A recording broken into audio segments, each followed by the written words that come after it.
Orasyon sa bahay upang hindi madaling magiba.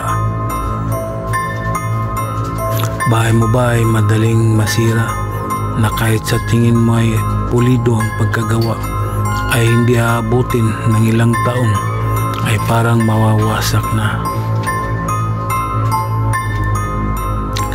Magtaka ka na dahil ang bahay mo na yan ay tinitirhan ng mga malas, may itim na enerhiya na nakabalot sa bahay mo na siyang nagpaparupok nito. Marahil para sa iyo ang mga orasyon na sumusunod, bigkasin ng 3 beses ang mga ito. Sator aripo tinit operarotas amlaum miarum murum amlaum miarum murum amlaum miarum murum. Amen. Pagkatapos usalin ay iihip mo sa pinto ng iyong bahay. Maraming salamat po sa mga tao na malakas ang paniniwala.